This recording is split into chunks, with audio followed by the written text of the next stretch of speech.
Can you see it? Yes. Okay. Is it in presenter mode?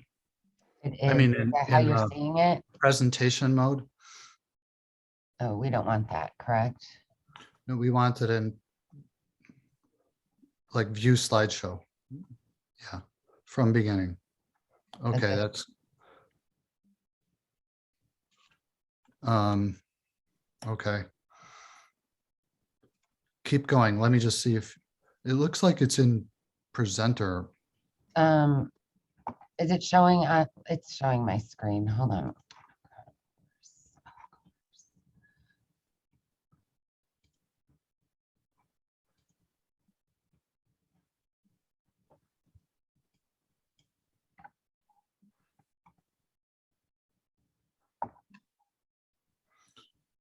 Here, I got it. Okay. How's that? Okay, start from the beginning. Is everybody?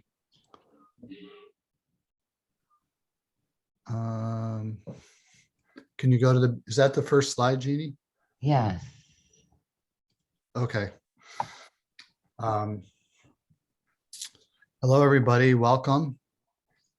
Are we all on together? Jeannie? Yes, we have participants coming in still. Okay. I don't know if you want to give it a minute. I'm going to stop this for a second and restart it because I don't understand.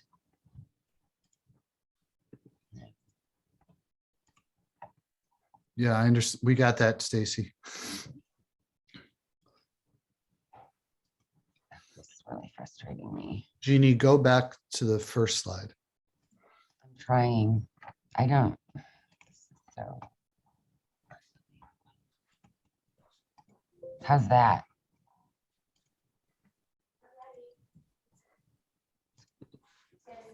Okay. How's Okay. that? That's fine. Right. Okay. Hello, everybody. Welcome to the UIC Global Health Colloquium. I see that there are people still joining, but we're going to get started. We have a really exciting presentation today, and what I hope will be a great dialogue with not one, but two special guests who I'll introduce in a moment. But first, there's a few other things we need to share. UIC has a long history of working in Ukraine. This photo comes from May of 2018. You can see Tim and Dan there from School of Medicine, College of Medicine and School of Public Health. We are at the Institute of Environmental Health, and that's the co-leader of the Environmental Health Institute. This was a NATO workshop convened upon environmental health in the conflict zone. It was in a remarkable room surrounded by this amazing painter's work of battles, important battles in history. And back then we were talking about conflict, which is in the eastern part of Ukraine. I think that certainly I couldn't have imagined that things would have gotten as horrific as they are now at that point in time. Next slide, Jeannie.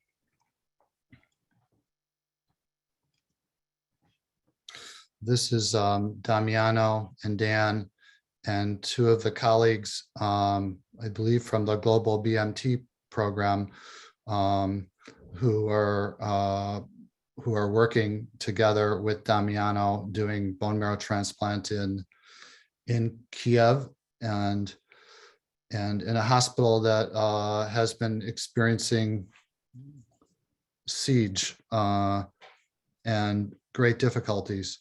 And Damiano has been tracking closely, talking with Dr. Ariana, I think it is, who was here at UIC before. her efforts to support patients in the most difficult of circumstances. So I think that I show these pictures to testify to the relationships, the past and current relationships that exist between our different colleges and healthcare workers and institutions in Ukraine.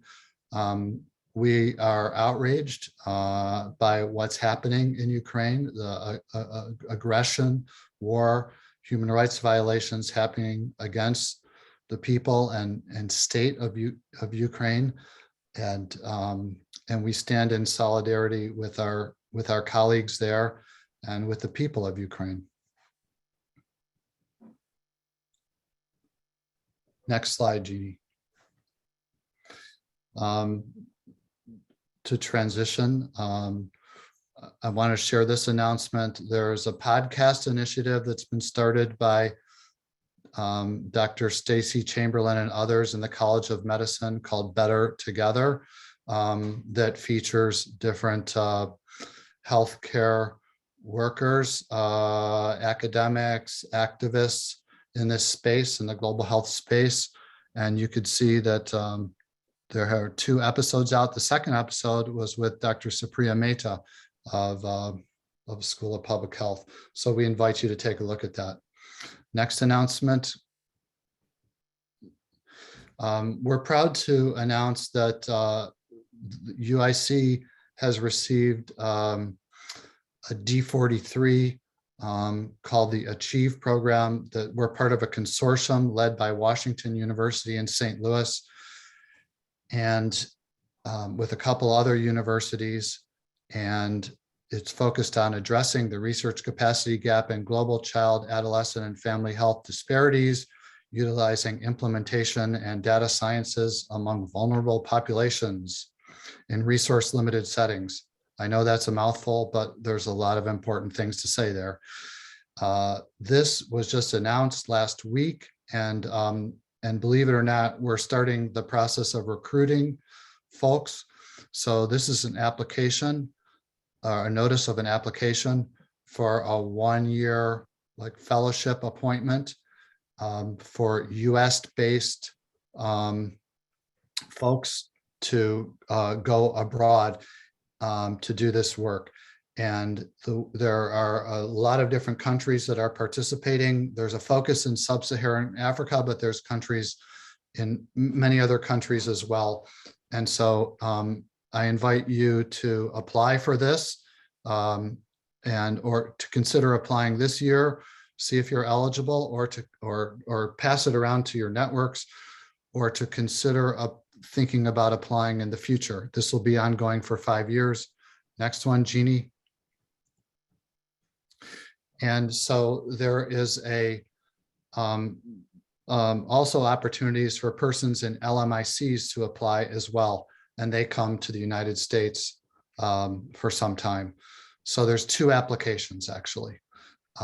So I don't want to take more time in it, but I want you to be aware of it and reach out to us if you are interested. Thank you. We'll have that posted on our website. The College of Nursing is also involved in that as well. Next month, we have Dr. Irina Buhimchi from the College of Nursing, and she's going to be talking about global challenges in reducing maternal mortality from preeclampsia. It's World Health Day next month, and this fits with the theme of maternal and child health and World Health Day. So we're really excited about Irina's talk. The next one. And then in May, our last one for this year is a really exciting panel on reimagining mental health care for refugees and resettlement, which includes some really leading national figures in this work and some local ones too. So come and check it out. These people are on the front lines of working with Afghans and others, and it's going to be very exciting dialogue. Okay, next. I think that's it, right? Okay, so now I'm going to introduce today's speakers. First, I'm going to introduce Leo. So this is Dr. Leonardo Cubillos, who I've had the pleasure of getting to know over the past couple of years because of our work together in our project on Tajikistan, um, for which he was a consultant. But Dr. Cubillos has been working for over 20 years in medicine, health policy, health economics, and global health. He's worked with over 40 LMICs to strengthen health systems, to improve access to care, dedicated to advancing health insurance schemes and to improve service delivery across domains of care, including maternal and child health, non-communicable diseases, oncological, and other highly expensive conditions. He completed his psychiatric residency and fellowship at Dartmouth Hitchcock Medical Center. He holds an MD along with graduate studies in business administration and marketing from the Universidad del Rosario in Colombia. He also holds an MPH in health economics from Harvard University. And he worked as a senior health specialist at the World Bank in Latin America, in India and Africa, focusing on health insurance, results-based financing, and human rights. He also worked at the Ministry of Health of Colombia, where he was the National Director General of Health Insurance and Acting Vice Minister of Health. Currently, Dr. Cubillos is the Director of the Center for Global Mental Health Research at the National Institute of Mental Health, and he also remains active in clinical practice. So I think you can see why Dr. Cubillos, or that he has a unique package of expertise, both in clinical work and policy work and economics work and research. And I think that will be clear as he speaks. He wants us to know that when he's speaking today, he's not speaking on behalf of the National Institute of Mental Health or National Institute of Health or US government. He's speaking, expressing his own opinions, sharing his knowledge. So we're really great to have you, Leo. Thanks for coming. Before you launch into your talk, I'm going to introduce another special person who we have here. This is Dr. Juan Jose Cabrera Lazzarini. And Dr.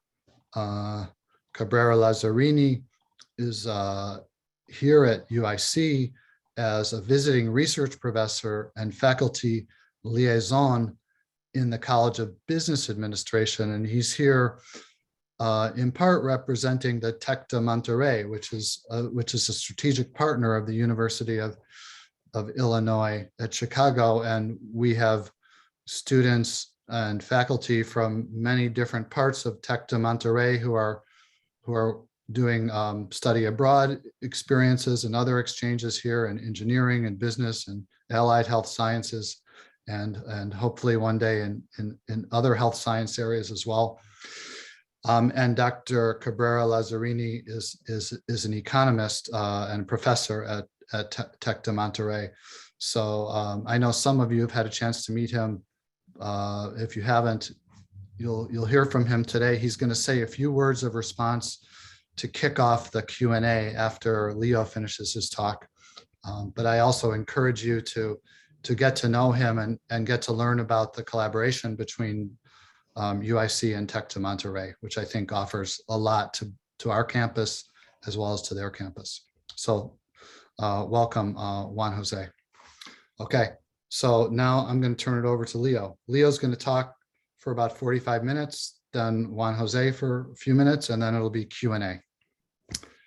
In the meantime, I would instruct you to post questions or comments in the chat, and then we'll call on them and we'll probably invite people to speak verbally later.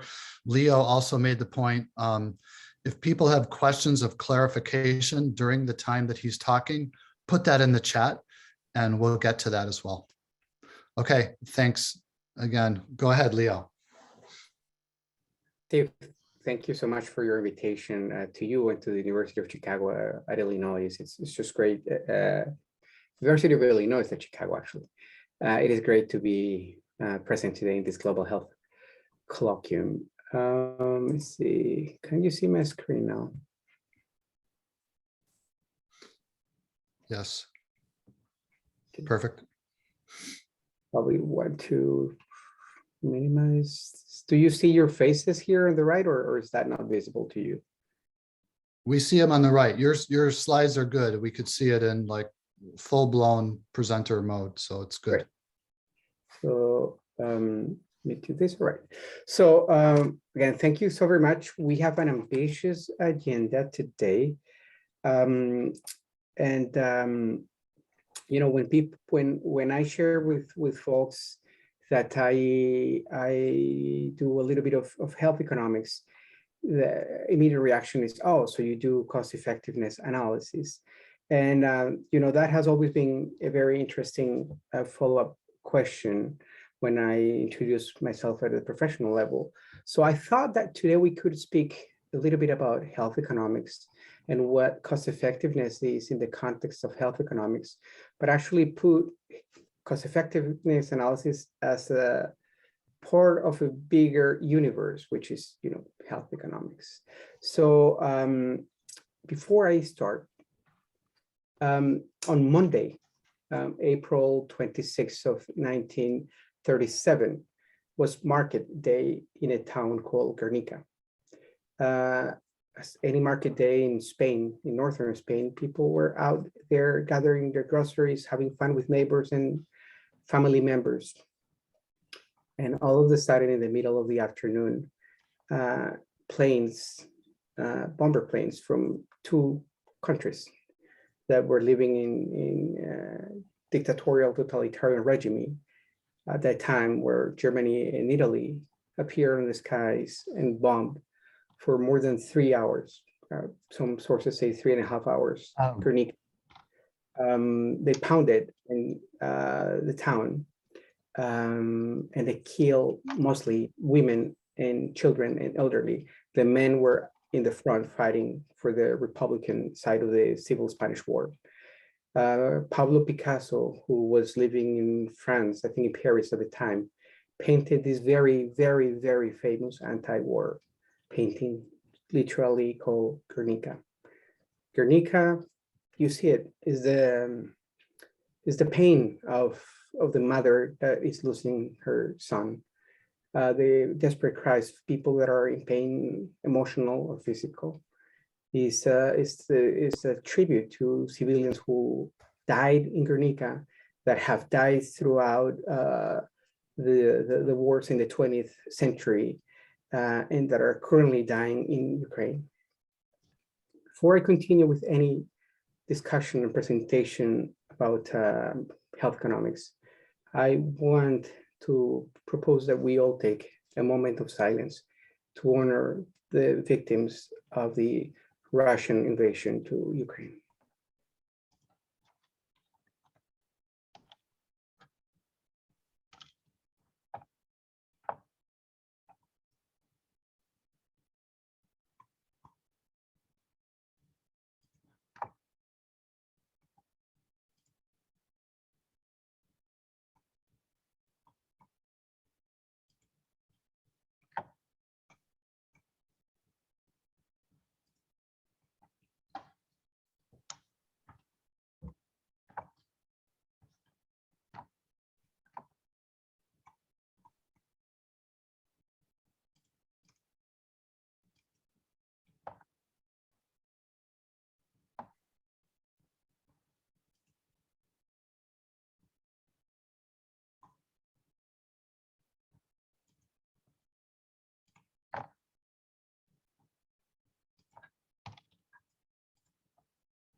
Thank you very much.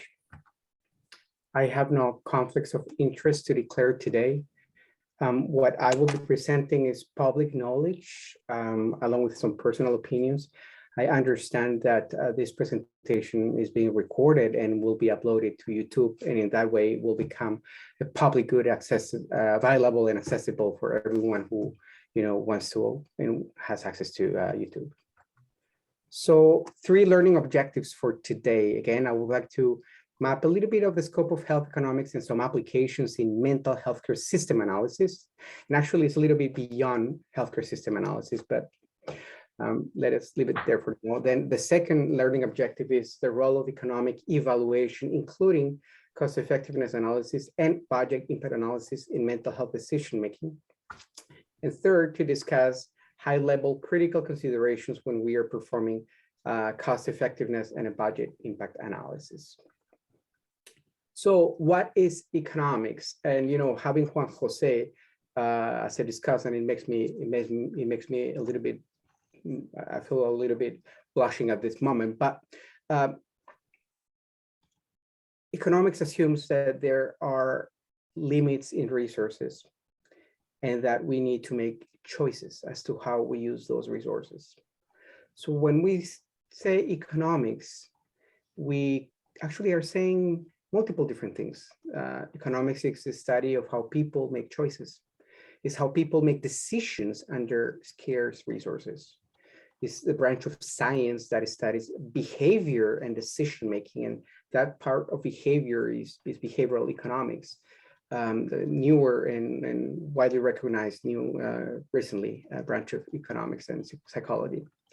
But economics is also about the incentive structure that changes or influences decision making, and it is not only financial incentives. There are other different incentives.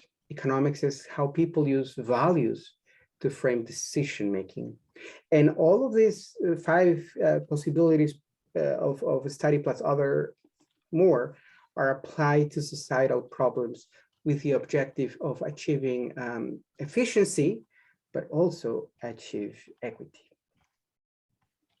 So within economics, there are a subset of economists that apply these tools to health, and those are called health economics. And health economists use health economic tools to answer a whole constellation of different questions. What explains the rise in the opioid epidemic? How does health insurance affect household financial security? How does moral hazard affect total healthcare costs? What are the drivers of rising drug prices, and why are drug prices heterogeneous across countries or within countries? For example, in the US, across different payers, for example. To what extent have new technologies driven healthcare costs? How do physician payment mechanisms affect physician behaviors?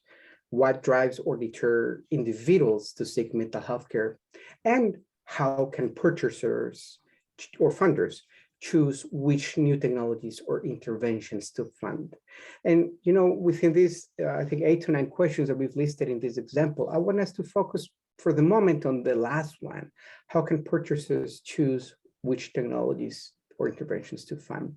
So we can see that economics is broad, and health economics is also broad. And this is a figure that was published in 1987 by an economist called Alan Williams, and it is called the health economics plumbing line. And it kind of walks us through the different areas, macro areas where health economics operates. And it helps us, and I'm going to start in alphabetic order at the top right. Letter A, what influences health other than healthcare? What are those occupational hazards, consumption patterns, or income that affect health? We, for example, know that people who have lower income tend to have lower life expectancy. So what are the relations that make that a fact? We're going to be then, what is health and what is its value? Is another subset of questions that health economists ask themselves and have tried to answer. And that's by trying to answer that question is where DALYs and QALYs have come to play, as well as quality of life and other things that we utilize in mental health and elsewhere, the SF-36, for example. Going to see then what are the factors that influence individuals' appetite and willingness to seek healthcare. What are those elements of price, time, or other factors? And what is the relationship of principal agent between the physician and the patient, or the health system and the patient, or the government and the patient? Going to D, another area that health economics studies is what are the factors that influence the supply of healthcare? So what are the costs of productions? What does it take to financially, non-financially, to produce literally a healthcare worker, either a physician or a lay healthcare worker or a nurse. What does it take to influence their behavior through different reimbursement mechanisms? Going to then E, this is where we will focus more throughout the presentation. What are those elements that make health or could make healthcare more efficient? So it is the macroeconomic evaluation at the treatment level, and this will be cost effectiveness analysis. And between E, C, and D, these three forces of efficiency plus demand plus supply could lead us to F, which is what are those market equilibrium factors that could make a sustained, efficient healthcare system. Going to F, then also economists do a lot of work on the evaluation at whole system level, from inputs, education, for example, or syringes, to processes, outputs, and outcomes. And during my years at the World Bank, we did a lot of health system evaluation, and we were more at the G level. And then H is more, it's closer to administration and policy. It's planning, budgeting, and monitoring mechanisms that will influence all the other factors, including A. So you see, the scope of health economics is very broad, but I thought putting all this into context and understanding that we will be focusing on E is very relevant. We will come back to this at the end. So we are policymakers in this hypothetical world, and we have arrived to the grocery store, and we have a budget, and we need to buy healthcare interventions for our population. So when we are informed buyers, or hopefully we're informed buyers, we are trying to make the best decisions as a function of our of the population we serve, of our principles. We don't have any other interest than to serve them. So there are a couple of very critical questions that we ask ourselves as we do especially as we're buying healthcare services and interventions. The first question is, what interventions are the most effective, right? We don't want to buy interventions that are not effective, and we tend to have a preference for those interventions that are most effective.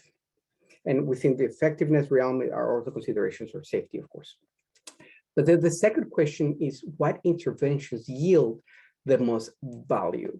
And this is a matter of efficiency, of which, there are two kinds, broadly speaking. And those of us who live in the mental health side of health systems, we tend to compare non-treatment for depression with treatment for depression and try to make decisions at that level. But the truth is that policymakers are also making decisions to fund, for example, antenatal care or fund treatment for depression. And if they do decide to fund antenatal care, so the first question, antenatal care versus treatment for depression, is allocative efficiency. And the second one, if they decide to fund antenatal care, then which kind of antenatal care is better to fund? That is a question of technical efficiency. So we will be focusing a lot on this question of value. There is a third consideration that some of you may be thinking that I am missing in this presentation. You may put it in the chat if you want. I'm not going to mention it, but it may become evident as we go through these points. So we're going to focus on value and efficiency. So this is where economic evaluation in health comes into play. Economic evaluation is a very old concept outside of health, also within health, but it went to mainstream as a result of the World Development Report of 1993 by the World Bank. And the definition is simply a systematic comparison of the costs and outcomes of two or more interventions. And according to the World Bank, or that report of the World Bank, it is, quote, it means concentrating on the interventions that offer the greatest possible gain in health per public dollar spent. And it aims to ensure that the benefits of the interventions that are funded outweigh their opportunity cost. I will go back to that point later, but it is essentially getting the best bang for the buck through a systematic comparison of costs and outcomes. So this is economic evaluation, and some of you may have seen this quadrant before, and perhaps I should have said at the beginning that I'm assuming no prior knowledge, and those of you that are familiar with this topic at different levels may find some of this content redundant. I apologize, but I thought it was better to bring everyone up to some level, and again, assume no prior knowledge. So this is a quite well-known 2x2 matrix in which we try to understand what is economic evaluation and what is not. So on the y-axis, we have the question: does an evaluation compare two or more interventions? And there is a yes and there is a no. And the x-axis at the top, it says, are both costs and outcomes measured? So if we are not comparing two or more interventions and we are not assessing both outcomes and costs, then we're doing something that could be between outcomes description or cost description. We're doing a descriptive thing. But if we are comparing two or more interventions and we are not still comparing both outcomes and cost, we could be doing an effectiveness evaluation or an efficacy evaluation or a cost analysis. And going back to that efficacy or effectiveness evaluation, that is precisely what most RCTs do, right? They are comparing two or more interventions, but only at the outcome level. They're not comparing both outcomes and costs. So that leads us to the quadrant where we have the yes and the yes. Again, an economic evaluation needs to compare both costs and outcomes, as well as two or more interventions for it to be a full economic evaluation. And within the category of full economic evaluation, there are at least 4 types of economic evaluation: cost effectiveness analysis, cost benefit analysis, cost utility analysis, and cost minimization analysis. So several types of economic evaluation, as I just said. Through this slide, I just wanted to lay out some of the major differences between these 4 types. And I would like you to focus on the 3rd and on the 5th column. The 3rd column is the one that I pasted from the article referenced before, and the 5th column is the one I created at the end. So the 3rd column is what makes different these types of economic evaluation. In all the cases, the measurement of costs is done in monetary values: dollars, pounds, or pesos, whatever you want to do, but a monetary value. But the measurement of benefit changes. So if you're doing cost effectiveness analysis, you tend to use a clinical outcome, and that is why it's easier to understand for us clinicians, right? But for example, a cost benefit analysis transforms the benefits into dollars. And you see a lot of cost benefit analysis when you're doing funding decision analysis in other sectors, infrastructure and all that, because it's simple. But it is very tricky to transform health benefits into dollars. And there are a lot of theories there. So most often than not, health uses cost effectiveness analysis, again, clinical outcomes, or cost utility analysis that uses QALYs. And then the 5th column there is what is the evaluation question that you want to answer?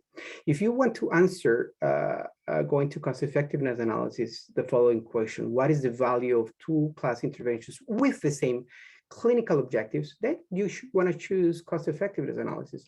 But if you have different objectives, then you may want to go for QALYs, for example.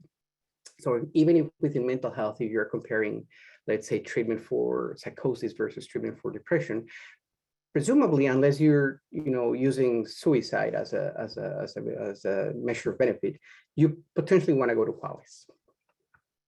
So let's put this into a form of graph. So efficiency, bang for the buck, trying to get the most health benefit per monetary investment.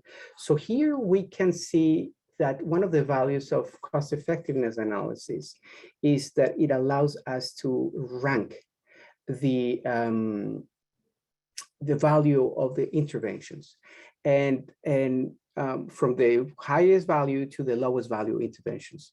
And you can see at the moment that there is a transition here in color, and that some of these are of different width. And this is exactly what this table B in an article published by WHO last year they actually take a measure of value. I'm going to go back to the previous slide to make it clearer. Sorry for going back. On the y-axis, you have health benefit per monetary investment. And here you see something similar. You see healthy life years per monetary investment. So what WHO did in sub-Saharan Africa, in the eastern part of sub-Saharan Africa, is to list a set of interventions and list the cost per unit of healthy life years that was acquired. And you see that, for example, population level interventions to get one healthy life year was only required to invest $0.30. But if you wanted to, for example, pay for malaria diagnostics, then you should be expecting to need to pay $100 to get one healthy life year. So it is much more efficient to pay for salt reduction strategies than to pay for malaria diagnostics. Of course, from the clinical standpoint, that doesn't make much sense to have to do those trade-offs. And I would like you to pay a little bit of attention here to the line items that are in red. I listed some line items pertinent to mental health. And you can see that mental health interventions are somewhat in the middle of the pack, or a little bit towards the end of the pack. And you see that in order to get one healthy life year, we need to, for example, if we are treating psychosis with intensive psychosocial treatment and using first generation antipsychotics, we need to pay $716 to get one healthy life year. So this is allowing us to do across conditions and across condition comparison too. Let's go back to that opportunity cost. So this is the same graph we saw earlier. We see the rank and we see health benefit per monetary investment. And the society says, well, I am willing to pay for interventions that have a certain opportunity cost. If it has less than that, then I will not pay for them. I mean, I'm going to go back one slide. A society can say, I'm not going to pay anything that is more than $500 in this table. And glycemic control and the treatment for psychosis are out, right? So this is the opportunity cost. But what is the opportunity cost in other terms? Is the maximum amount a decision maker in representation of the society is willing to pay for a unit of health outcome, because it stands for what, if he were to use that money in something else, he could potentially get more mileage out of that same amount. So he says, well, between A and B, I'm only willing to pay up until a certain threshold, because if I go beyond that certain threshold, I'm actually misutilizing funds. And you can set opportunity costs or thresholds using qualities or healthy life years. Leo, just want to say you're halfway. Thank you, Steve. Okay. Cost effectiveness thresholds are quite arbitrary, I should say.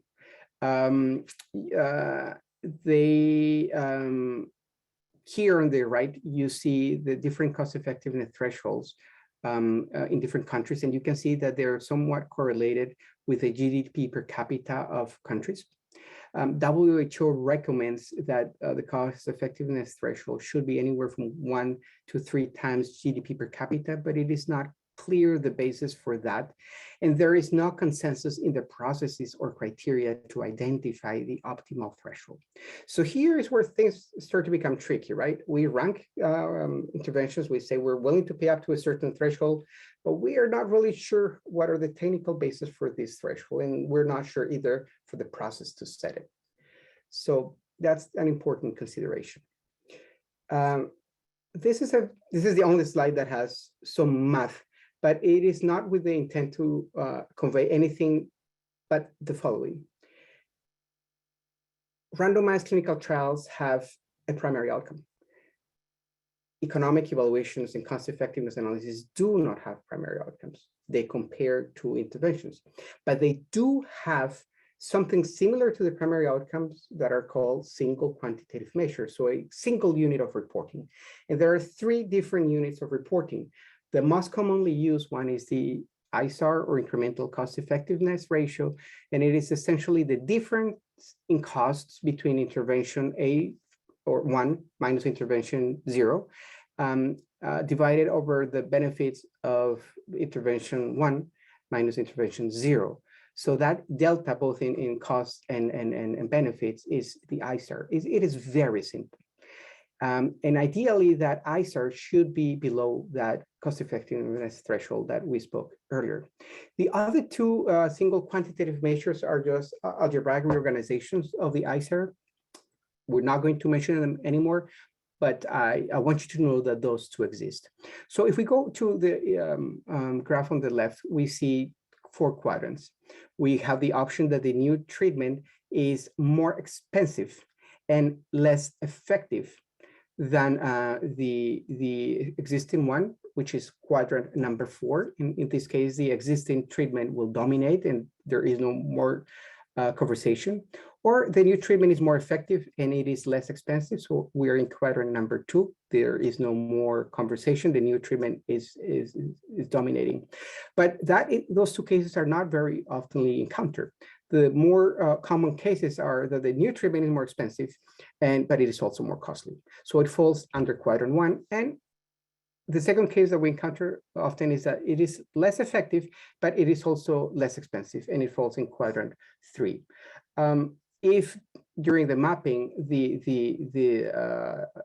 intervention falls under the dotted line, which is the cost effectiveness threshold, then it could all be considered by the funders or the decision makers.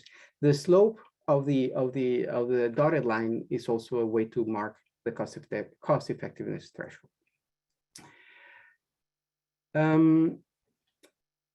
I want to get to an example because we've covered a lot of theoretical territory, but I want to make 2 critical points here. When we talk about economic evaluation and cost effectiveness and value, it is very important to ask ourselves the value for whom. It is different when we're talking about the value for the payer compared to the value to the society. And we will make that clearer when we get to the examples. But let me just say that they are different, and we should always ask ourselves, if someone says, oh, that intervention was deemed cost effective, your brain should immediately say, oh, cost effective for whom? And here on the graph, we see the different costs and outcomes that should be included according to the perspective of analysis. In the societal case, all costs and outcomes should be included. And for example, in the third column, or the second column, healthcare sector, well, only costs and outcomes related to the healthcare sector. So we will not, for example, include costs related to productivity losses or gains in manufacturing, because really those are not part of the healthcare sector. Those belong to the society at wide, but not to the healthcare sector. So those are excluded. So this table helps us understand which are the most commonly used perspectives of analysis and what kinds of costs and outcomes should be included. But remember, always ask yourself value for whom. And then the other question is cost effective over what period of time? Let's look on the left. So if we invest $100 now and we get a return of $100 over 6 years, well, we've received $600, we invested $100, then we could say, well, actually our profit was $500. But that is not true, because $100 6 years down the line are not the same as $500, or sorry, $100 6 years down the line are not the same $100 now. So $100 in 6 years are potentially, say, $70 now, right? So we have to discount for those periods of costs and for those health outcomes over time. So it is not a linear algebraic, a linear addition or subtraction. There should be some discounting. And so this second question is very important. First question was cost effective for whom? And then the second question is cost effective over what period of time? And for those of us working in LMICs, it is very important to note that most of the discount analysis has been done using a 3% discount rate, which is quite inaccurate for low and middle income countries. Low income countries, for example, have higher inflation rates. So the discount rate should be slightly higher. And I'll come back to this because I know I left it a little bit nebulous at the moment. So let us focus on one example. I will try to dissect this article, the Healthy Activity Program. It was published in The Lancet a few years ago. And I want to make the following caveats. This article represents a significant contribution to the global mental health field. The reflections over here convey points to assist in the conceptualization of critical elements of health economics. And the reflections, please, may not be construed as a critique to the article or its value for the field. So, first table, we see a typical RCT table. We see column 2, it's the intervention arm. Column 3 is the control arm. We see a primary outcome of back depression inventory. We see that the back depression inventory is lower in the intervention, so it potentially is more effective. And the second outcome, the depression remission rate is also much higher in the intervention. So from the effectiveness standpoint, it appears, and given the p-value, it gets a thumbs up. But this article also does some cost analysis, and it goes and asks what are the health system costs, and it looks at laboratory costs, medicine costs, hospital admission costs, and it compares them in both intervention and control or arms. But it also asks what are the productivity costs.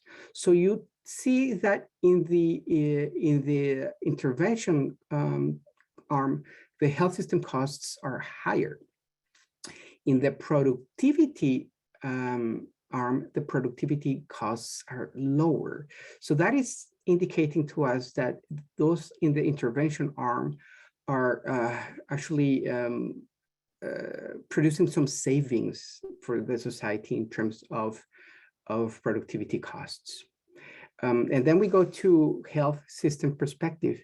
And we see that from the health system perspective, the costs of the intervention arm was $113, and for the control arm was only $67. So from the health system perspective, definitely treating is with this intervention is much more costly, or more costly, I would say. From the societal perspective, it is slightly costlier, but not as much as from the health system perspective. So we could say that there are some societal gains that are not visible to the health system perspective. So this is perspective of analysis, right? Leo, to interrupt briefly, someone just asked to clarify what's EUC. EUC, it is, just take it as, I just blanked, is enhanced care, enhanced, Steve, help me here. Usual care. Enhanced usual care. So it is essentially regular treatment, and they sometimes give a manual to or little training just to brush some things up, but it's essentially regular care. So EUC is control arm, and EUC plus HAP is intervention. I actually failed to say that, and this may make things clear for folks. This is a trial done in India, and it compare a behavioral activation intervention delivered by community lay health workers at the primary healthcare level to treat depression. And that program is called the Healthy Activity Program. So it compares this intervention health activity program versus regular care in India, in primary healthcare centers. And sorry for not making that clear at the beginning. So intervention, it's better, but it is also costlier for the health system perspective, and it's slightly costlier from the societal perspective. And now on the third table, we have the single quantitative measure, and we see some ICR, cost per quality gain at 3 months. We see $9,000 per quality at 3 months with the confidence interval below. And from the societal perspective, it's more efficient. It's only $957. And you also see some single quantitative measures for cost per remission and cost per PDI point. So again, incremental cost effectiveness ratio measures for efficiency. And you see that this intervention, if we go back in our memories to the quadrant, it fell under the category of more effective, but more costly, right? Leo, just to say 10 minutes. I'm going to potentially, Steve, then skip this or go very fast through this because I would like to get to budget impact analysis. These are a subset of steps that I thought were relevant when you were making cost effectiveness analysis. This is out of my experience when I think and do a cost effectiveness or economic evaluation. These are the steps I think through. I am not going to read them, but you will have them. Step number 3, I make sure that I describe very thoroughly using flow diagrams every intervention and the control tool, and I use different tools for this. So I encourage you to do that if you are going to do a cost effectiveness analysis. And then I choose a perspective of analysis. And if you want to take one thing from, or a couple of things from this talk, is there is a recommendation to do or a standard to do cost effectiveness analysis, and it's listed as the top bullet here. It's a JAMA publication in 2016, and they recommend that we always, regardless of the cost effectiveness analysis, we do a societal perspective and a healthcare perspective analysis. And they give us a template so that we make sure that we do not forget important costs. Importantly, the panel recommends using a discount factor of 3%. Again, that is not accurate for LMICs, in my opinion. LMICs should have higher discount factors. And then we have to go through creating a cost structure, and there is a methodology called the TDABC that I use, and I'm not going to go into detail, but it's some documents that are relevant here, and you will find the citations that could be beneficial for you. So let me go back to the example of the paper published at the Lancet. So these are some of the discussion points, and I'm going to read them. The total healthcare cost per person, including the intervention cost, was significantly higher in the intervention than in the control group. Okay, well, this intervention is effective, but it needs additional funding. That is my comment. Figure 3 provides a cost effectiveness acceptability curve indicating that the intervention has an 80% chance of being considered cost effective from a health system perspective in the state of Goa in India. And in the interest of time, I'm not going to explain what is this curve, but we now know that this intervention is likely to be cost effective. Excluding the cost of intervention, the use and thus the cost of other healthcare service costs was not considered between groups. So this is a very important point. The district or health center manager bears the brunt of the costs with no cost savings. So read again, the cost of the intervention, the use and thus cost of other healthcare services costs was not different between groups. So he or she is paying for this intervention and it is not getting any savings. Health system planners will need to consider whether or not the additional budgetary costs or investments in the intervention are worth the health improvements gained. Well, my thought is, well, they may be worth, but exactly what is the amount that we need to invest? This article and cost effectiveness analysis is not making that point. We don't know yet how much is needed. The incremental costs are modest. If society is willing to pay up to the equivalent of 1 month's wage in Goa for an unskilled manual worker per revision. And I say, well, that is conceptually interesting, but it is not really practical. From a societal perspective, productivity losses due to days unable to work and work cutback are significantly lower in the intervention group than in the control group, which means that the overall costs of the intervention are no longer significant to those in the control group alone. These findings means that essentially the intervention has a 90% chance of being cost effective from the societal perspective. So my question is, so how much budget is really needed to deliver this intervention at scale? And how much of this budget is really needed to be given to the district or health center managers so that they deliver this intervention? So cost effectiveness analysis gives us an answer of value, but it's not talking about budget. You've seen this already. In the x-axis, I've put budget. And hypothetically, let's say the state of Goa is funding all the interventions up to the point of budgetary restriction. And now we have this wonderful intervention that has a lot of value. But again, if it's very wide from the x-axis perspective, it means that it needs a lot of budget. So if I re-rank my interventions, I will probably have to exclude some of the lower value ones, right? So budget impact analysis allows us to answer the question as to, okay, how much money do we need to pay for those interventions that are deemed cost effective or of high value, and can we afford it? So affordability is a different question than value. I was hoping that we could read this together. Maybe we do have time. I'm going to try to read it quickly because this abstract published in the American Journal of Psychiatry of 2011 makes the point of what budget impact analysis is. Objective, the authors assess the 2-year outcomes, cost, and financial sustainability of Medicare management intervention for community mental health settings. A total of 407 psychiatric outpatients with SMIs were randomly assigned to usual care or medical care manager who provided care coordination and education. 2-year follow-up chart reviews and interviews assess quality and outcomes as well as cost from health system and managerial perspective. So we clinicians know where this is going.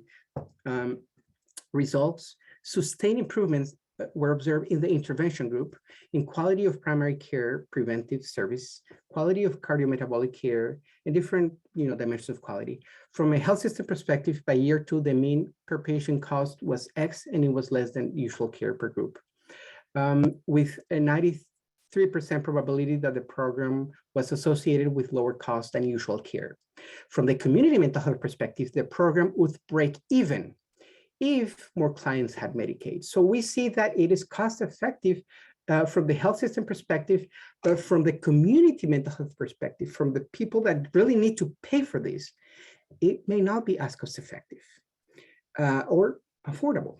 Conclusions, the positive long-term outcomes and favorable cost profile provided evidence of potential value of this model. However, the discrepancy between the health system and managerial cost perspective limited the program financial sustainability. With anticipated insurance expansions under health reform, there is likely to be a stronger case for this intervention. So we can say every time we want, this intervention is cost effective. But if it's not affordable, or it's not affordable by that subset of actors that need to pay for it, it may not be adopted. Here are two methodological or some considerations between the methodological differences between cost effectiveness analysis and budget impact analysis. And I think the most important ones here are the objectives. Cost effectiveness analysis, again, wishes to compare 2 or more interventions in terms of cost and outcomes, whereas budget impact analysis only wants to do an annual financial consequences of adopting an intervention. It's a simple financial exercise. The costs considered in cost effectiveness analysis are those costs that are relevant to the perspective of analysis, and in budget impact analysis are those costs that are supported by the payer. The temporal horizon or the discount analysis is as long as we need to, and in budget impact analysis it's only 1 to 3 years, and in cost effectiveness analysis we do discount analysis. In budget impact analysis we never do discount analysis. I think this slide will help us understand a little bit more what budget impact analysis is. And Steve, I have like 2 or 3 more slides, then I'm done. Great. So budget impact analysis, we look at the following. What is the current environment? What is the total population we cover? What is the sick population we have, or the population with the condition? What is the target population that we're treating with the current treatment? What are the resources we're using? And then what is the total cost of illness that I, as a payer, are incurring, right? So those are the factors I see, and you see 4 factors there. And I compare the current environment with the new environment. What if I adopt this new technology? What will be the new population? Will there be changes in incidence, prevalence, or curing? What is the new sick population? What is the new target population? What are the new resources? And what is the new cost of illness?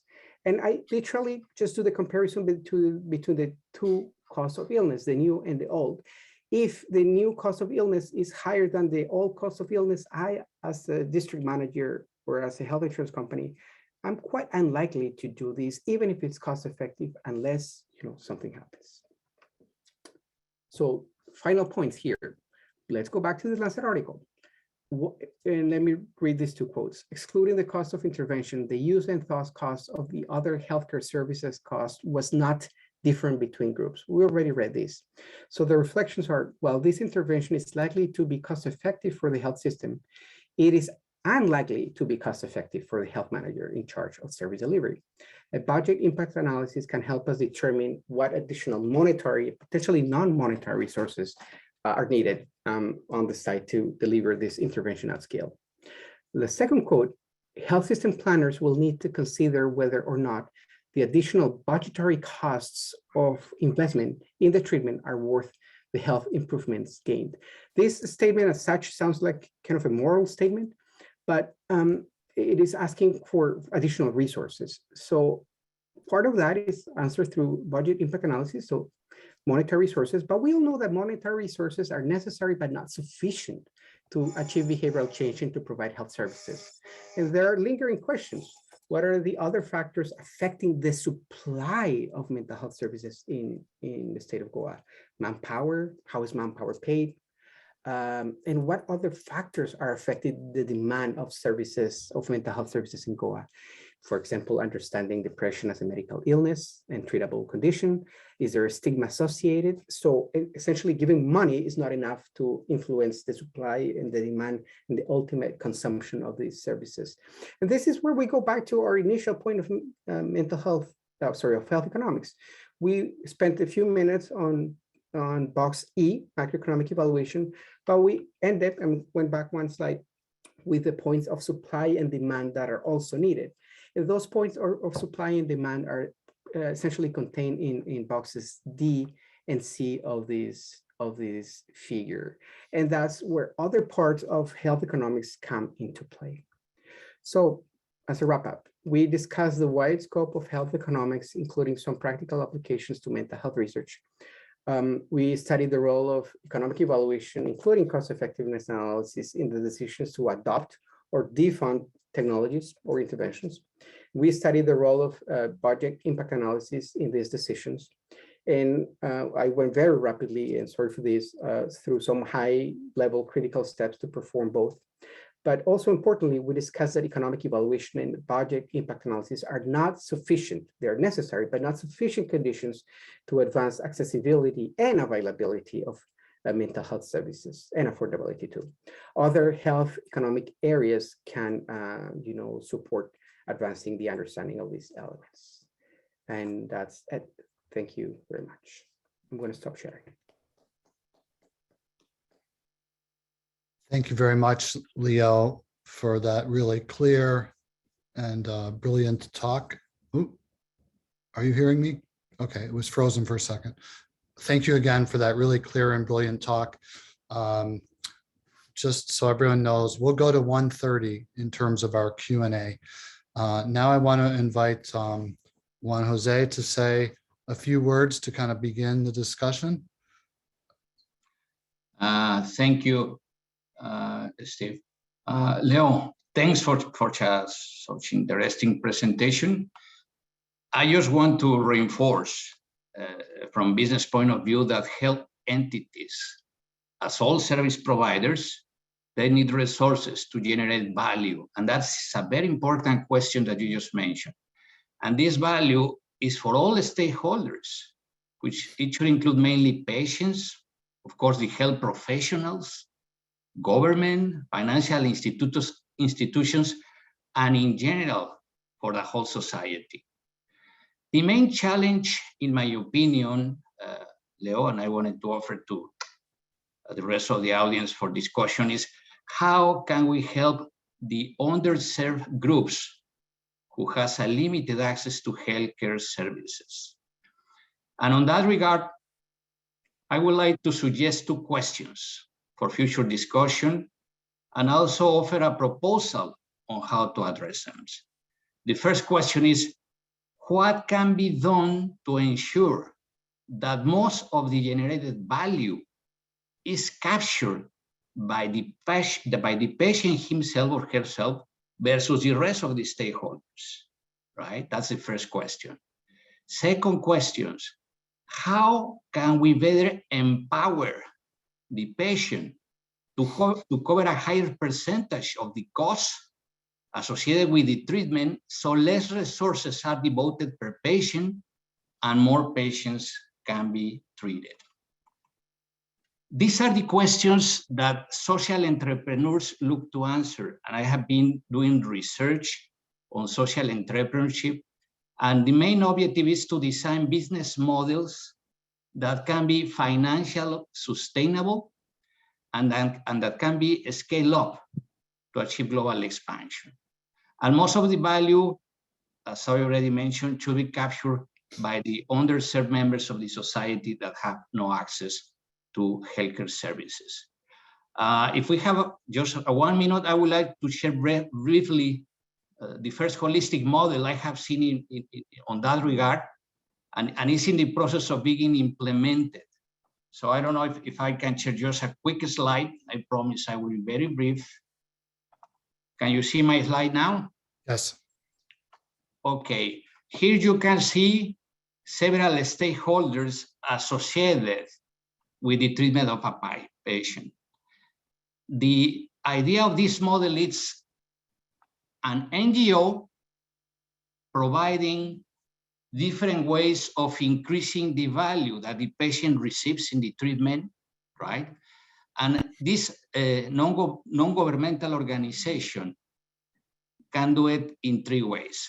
First of all, work with local banks by providing a collateral, right, for a loan that the patient can receive from the local bank with a preferential rate, okay? On the other hand, this non-governmental organization provides vocational training for the family of the patient, so we empower them to be able to repay the loan. And finally, of course, the local hospital also supports a percentage of the treatment. So if you see, by doing that, number 1, the value captured by the patient is higher than the rest of the stakeholders.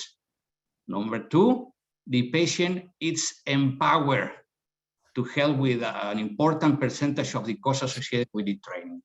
And that's the only thing I just wanted to add. Okay, So thank you. we're open for questions, I guess, Steve. Thank you very much. Why don't I first invite Leo? Do you want to reply to that, or do you want to open it up? 2 or 3 quick remarks. Absolutely. I presented value as a single and non-divisible and non-transferable concept. And in reality, it can be divided in the health system. It can be unfairly appropriated by actors. And it is true that we want to, and I concur 200%, that we want to work so that most of the value is captured by the patient. The other point I really like, Juan Jose, of the many points I did like from your remarks were how to help the demand side, how to help the patients capture that. And I think you use the word empowered. From my point of view, I think health economics has done much more work on the supply of services than on the demand. And what I showed you on your one slide is a significant and interesting approach to empower the demand through different financial considerations. So I applaud that. And I do think that those of us in mental health and outside of mental health can use different techniques within health economics and outside health economics to advance the demand of services. Thank you. Thank you for your comments, Leo. Damiano wants to ask a question. Damiano, can you do it verbally? Yes. Can you hear me? Yes. Okay. Thank you for your presentation, Dr. Cubillos.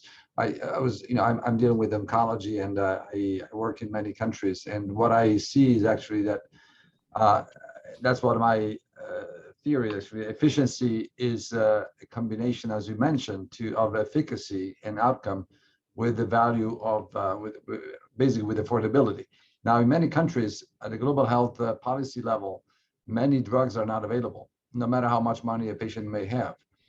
India is a clear example. There are very rich people in India. They have to go somewhere else to get treated. Cuba is an opposite example. I go to Cuba. They have the drugs that we used to have 20 years ago or 30 years ago.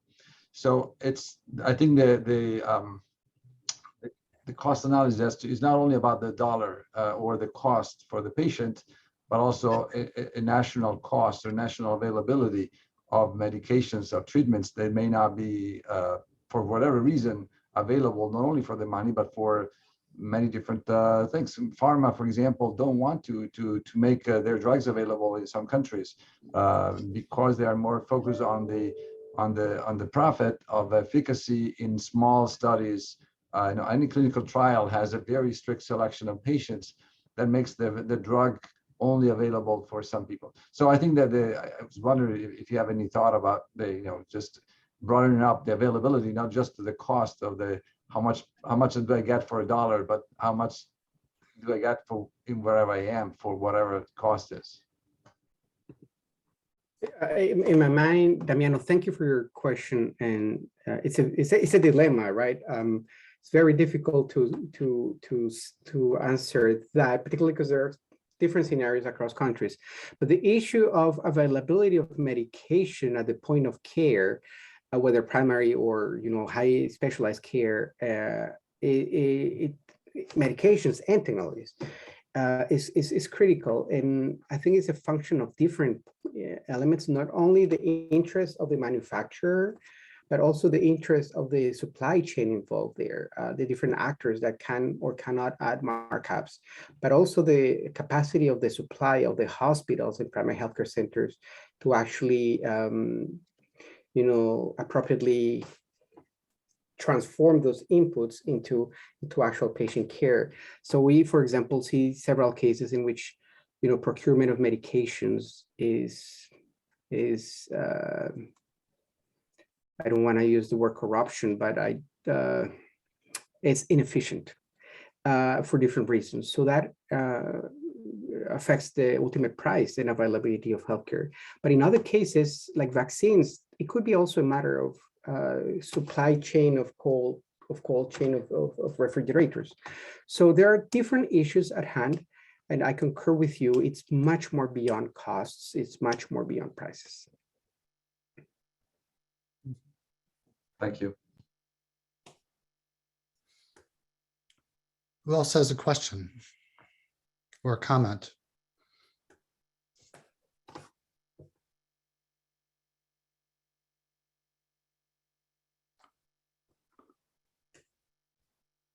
I saw Rebecca posted something. Rebecca Vortman, you teach health economics. We invite you to come in if you have something you'd like to share.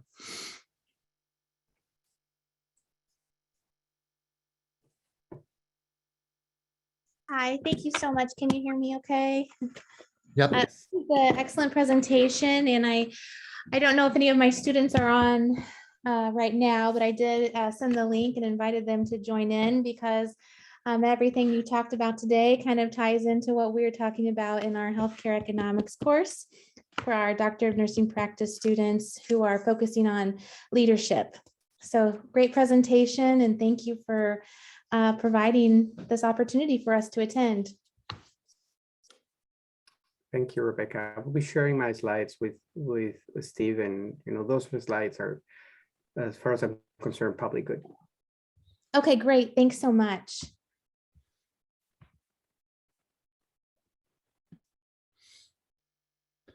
This is Damiano. Sorry, maybe I have the microphone availability, so I can use it. Maybe I can ask a question to both of you, Leonardo, and I want to say, do you have any sense that in different area of the world, so we talk about Latin America, we talk about Southern Asia, or we talk about Eastern Europe, like all these models that you have and that you've studied on, how do you think the local culture, history. You were mentioning before, Leonardo, you mentioned corruption. It is the word in many areas of the world. Unfortunately, we have to, I've been working in Nigeria versus India versus South America. It's part of the culture, it's part of the system. What are the interventions that you think, looking ahead, we understand the theory, we understand the models, but what can be done at the policy, at the national level, or the global health level, as a community of scientists, as a community of global health experts, to move forward? It's not going to change in a week, but based on different areas of the world, different cultures.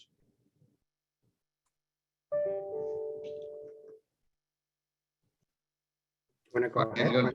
You want to start, Leonardo, and I will elaborate. Sure.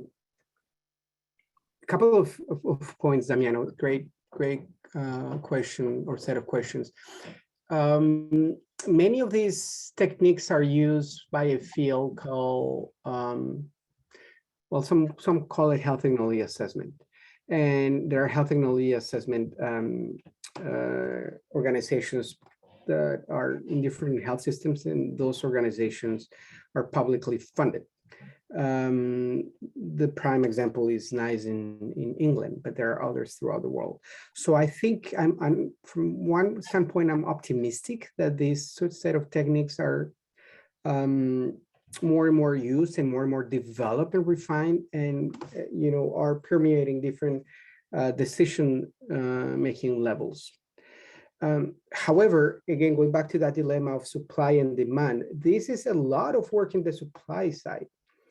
I think in terms of improving access to information, access to price of care, access to, when I go to the doctor here in the US, I receive an invoice that is not itemized. I don't really know what I'm paying for. So that level of transparency at that micro encounter, but also the macro encounter, can really empower the demand and decrease those inefficiencies, whether corruption or not. So I think in healthcare, we can still do a lot of improvement in terms of transparency of information, in different types of information to decrease those efficiencies. And we can look at other industries, include their, well, not that that is the best example, but it could certainly at different levels be ahead of a healthcare industry. We can look at the financial and banking industry in some elements of, or the stock markets to see some elements of transparency there. So I think my point was empower the demand through decreasing asymmetries of information. Okay, I agree with Leo, and I will insist. I am a true believer that we are a society. We need to play a more active role on organizing non-governmental organizations to drive the kind of models that I just shared with you. We cannot rely on the government doing all. I think we have to play a more important role. That would be my 2 cents, Damiano. Thank you. You gave 2 excellent ideas. I think pushing for transparency as a national policy, probably as a regulatory policy, and empowering NGOs that have to be also vetted by somebody. Otherwise, I think they're both very interesting solutions. Thank you. And if you just quickly let me add, I have seen in the new generation a lot of social entrepreneurs coming from the business majors, or new students are more interested on how can I make an impact on our society? How can I develop a business model that can be sustainable and really deliver the value for the underserved community? So I think we're in the right track. We just need to encourage them to continue that way. Thank you. Okay, I want to pose one question, and then we have another question. Both of these are about mental health. Oh, then we got another question. Good. So my question about mental health research is, so now we're seeing a new wave of studies, I think, like Vikram Patel's study in India, and the study that you helped us with in Tajikistan, where people are incorporating these economic models along with effectiveness. And my question, Leo, is are you optimistic that these kinds of studies will get more traction with policymakers, with donors, in terms of encouraging them to make the investment and to scale up mental health interventions, which has always been a big barrier for us in mental health in LMICs? I'm always an optimistic, Steve. I think investment decisions by government officials and aid organizations will always be done with imperfect information. So I think putting cost effectiveness analysis on the table can reduce the amount of unavailable information. If you ask me, does it include all the information they need? I'll probably say no. We need a little bit more, like I said again, budgetary impact analysis, but we also need things to understand actually how can we translate that investment from the government or the aid organization into real care on the trenches. It's not about, pouring money. So do I think this new wave of studies is advancing the field and can convince more? Yes. Do we still have a significant territory to cover? Yes, too, but I'm optimistic. Okay, thank you. Mary Bunn, can you ask your question? Jeannie, can you give Mary permission to talk?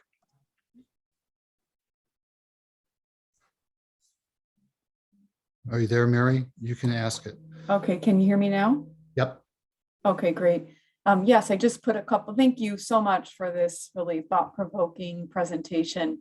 I work, as you can probably tell, in the area of mental health and psychosocial care.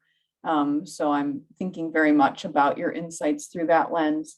I was thinking about the model that Dr. Lazzarini shared and sort of trying to think about how that might be applied to mental health. I was, to be honest, struggling with thinking about people, sort of making the decision to borrow money on behalf of their mental health, especially in, poverty affected or other constrained settings. So wanted to hear your thoughts of that. One possibility I started to think about is applying that model to the training of non-specialists, which is a big cost in mental health service delivery, and which they could perhaps justify hoping to have a longer term, more sustainable employment option that came out of that training or something, but would love to hear your thoughts about that. Yes, I can give you my opinion, and I can put you in touch with the non-governmental organization that designed the model. I didn't design the model myself. I just share as an example of social entrepreneurship. Some of the assumptions of this model, it's mainly focused on underdeveloped countries in which patients and families really struggle to make a living, and even to pay for any expensive treatment is almost not affordable. So a key player on this model, in my understanding, it's the family, the extended family, always willing to, how can I support the member of the family who's going through this disease, right? Mary, in general, I believe it's applicable for different type of diseases. And if you are interested, I can put you in touch with the NGO who designed the model itself. Mary, you're asking, or you're posing the possibility that of empowering people through training them to training persons with mental health problems to become providers themselves? Yeah, that's one possibility, or just thinking about the applicability of that model for training providers, non-specialist providers, which is I presume, a big healthcare cost, a big cost that contributes in these cost effectiveness analyses. And so rather than think about borrowing money to treat the disease per se, you sort of borrow money to treat the implementation conditions or to address the implementation costs that are required to deliver those interventions. Leo, do you have any thoughts on any of this?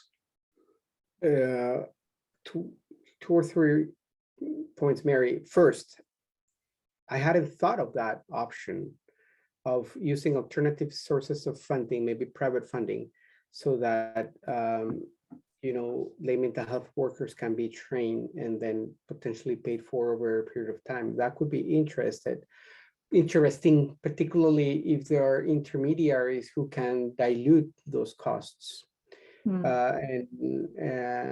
Because certain, again, I have to think more through this, but that is a very interesting idea. Certainly, you're absolutely right. When we look at the delivery of mental health services, particularly in low middle income countries, not so much in upper middle income countries, the item regarding labor, just professionals or lay healthcare workers, sometimes is prohibitive, both in terms of training as well as in terms of sustainability. And yes, we can always say, well, we're going to advocate until the government allocates the money. How long will that take, right? So are there other ways to speed up the process, which is, I think, what Juan Jose is trying to convey? Are there other ways that we can leverage public funding through some mechanisms of efficiency so that we don't have to wait until public funding is available, because in the meantime, people are getting sicker?